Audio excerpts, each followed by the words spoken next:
I am Ferdinand Marcos, and I am the President of the Republic of the Philippines. I stand today on behalf of 110 million Filipinos. Hello people and hello universe, it's me again. Shout out sa inyo mga kababayan, especially the Marcos loyalists and supporters. Nakikita nyo guys yung nakikita ko.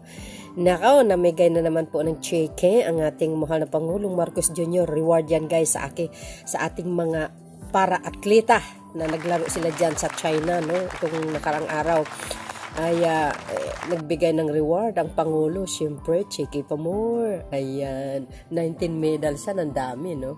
Yan po guys, may mga kapansanan yan eh. Pero, siyempre, yung ngiti nila, nakatanggap sila ng reward. O, diba? Di kayo naloka. So, yun mga kababayan, pakinggan natin ang speech ng ating mahal na Pangulo. Okay?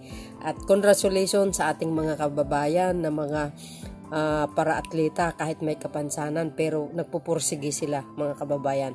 Siyempre dahil dyan talagang bibigyan dapat sila talaga ng reward para lalo silang gagaling sa kanilang pag-iensayo, nagpupursige sila lalo ng gusto para sa next time mananalo sila uli. Ayan, at may reward na naman yan guys Congratulations sa ating mga kababayan at salamat sa ating mahal na Pangulo ay binigyan niya po ng reward. Pakinggan po natin ang kanyang speech mga kababayan. Today, before you, not just as your president, but as a fan.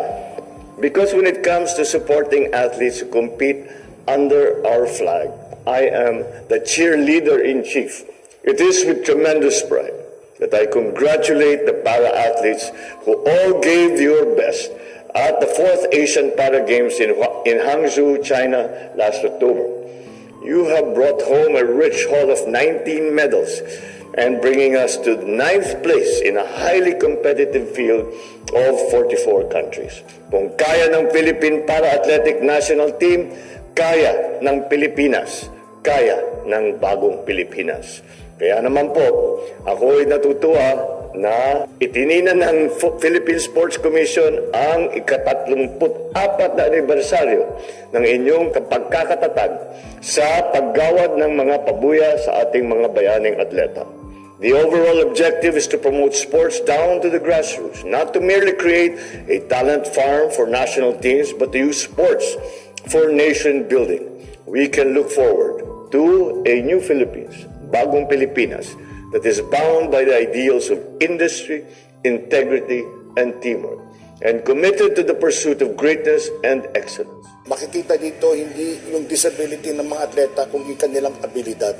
So it is so important that these games continue to move forward. Gusto ko pasalamatan ng ating gobyerno, the administration of President Ferdinand Bongbong Marcos Jr. through the Philippine Sports Commission sa kanilang all-out support na binibigay. Mensahe ko sa mga parehas ko, athlete man siya o hindi, confident ka lang sa sarili mo. At huwag kang mahiya na ipakita yung kakayanan mo. Maraming salamat po sir sa pagbigay mo sa amin ng parang.